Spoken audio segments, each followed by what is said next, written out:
ఓటుకు నోటు కేసుకు సంబంధించి తెలంగాణ ఏసీబీ ఇవాళ ఆధారాల పరిశీలన, డాక్యుమెంట్ల తయారీలో నిండా మునిగిపోయింది. ముందు ఎలా సాగాలన్న దానిపై కూడా తీవ్ర స్థాయిలో ఏసీబీ అధికారులు చర్చించారు. న్యాయపరమైన అంశాలు, నిందితులకు జారీ చేయాల్సిన నోటీసుల గురించి కూడా ప్రస్తావనకు వచ్చినట్లు తెలుస్తోంది. మరోవైపు నిన్న రికార్డ్ చేసిన నామినేటెడ్ ఎమ్మెల్యే స్టీఫెన్సన్ స్టేట్మెంట్ రేపు సాయంత్రంలోగా ఏసీబీకి అందే అవకాశాలున్నాయి. అందిన వెంటనే విచారణను మరింత వేగం పెంచనుంది ఏసీబీ.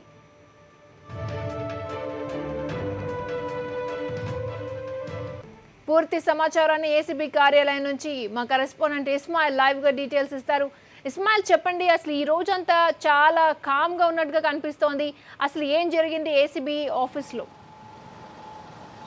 క్రాంతి, దాదాపు 17 రోజులుగా ఈ కేసులో విచిత్రమైనటువంటి మలుపులు, అదేవిధంగా చాలా వేగంగా మొత్తం ఈ కేసులో ఇన్వెస్టిగేట్ చేసినటువంటి ఏసీబీ ఈరోజు మొత్తం కామ్గా ఉంది. ప్రధానంగా ఈరోజు ఇప్పటివరకు సేకరించినటువంటి ఆధారాలు, సాక్ష్యాల డాక్యుమెంటేషన్ వర్క్లో ఏసీబీ అధికారులు మునిగిపోయారు. ఉదయం నుంచి కూడా ఏసీబీకి సంబంధించినటువంటి డీజీ ఏకే ఖాన్ మొత్తం విచారణ చేపడుతున్నటువంటి అధికారులతో భేటీ అయ్యారు.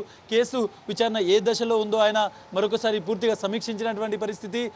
ఇప్పటి వరకు సేకరించినటువంటి సాక్ష్యాలు కావచ్చు, అదేవిధంగా ఆధారాల డాక్యుమెంటేషన్ జరిగినట్టు తెలుస్తోంది. రేపు ఏదైతే స్టీఫెన్సన్కు సంబంధించినటువంటి వాంగ్మూలం రేపు సాయంత్రంలోగా ఏసీబీ అధికారులకు అందనున్నట్టు తెలుస్తోంది. అది అందిన తర్వాత ఒక్కసారిగా కేసు విచారణ వేగం పుంజుకోనుండడంతో ఇప్పటికీ సేకరించినటువంటి ఆధారాలు, సాక్ష్యాలకు సంబంధించి డాక్యుమెంటేషన్, అదేవిధంగా కేసు ఏ స్థాయిలో ఉందనేది ఈరోజు మొత్తం ఏసీబీకి సంబంధించిన అధికారులు సమీక్షలు నిర్వహించారు. ఉదయం నుంచి కూడా మీటింగ్స్ కొనసాగుతున్నాయి. బట్ గ్రౌండ్ వర్క్ అనేది ఇప్పటికే ఏసీబీ కంప్లీట్ చేసింది. ప్రధానంగా ఈ కేసుకు సంబంధించి ఏదైతే ఆడియో వీడియో ఫుటేజ్లను సేకరించింది అవి ఎఫ్ఎస్ఎల్ ల్యాబ్లో ఉన్నాయి.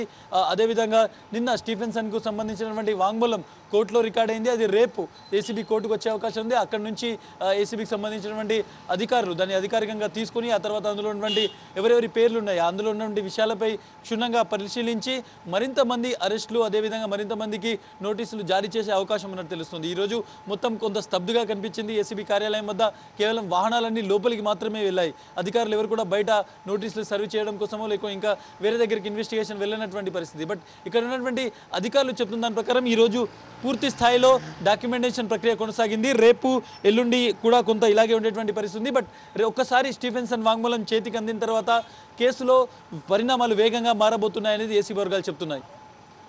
ఇస్మాయిల్, డెవలప్మెంట్స్ ఎలా ఉండబోతున్నాయి మరి రేపటికి? అంటే ఎప్పుడు అందబోతోంది స్టీఫెన్సన్ వాంగ్మూలం? రేపటికి ఎలా ఉండబోతున్నాయి డెవలప్మెంట్స్?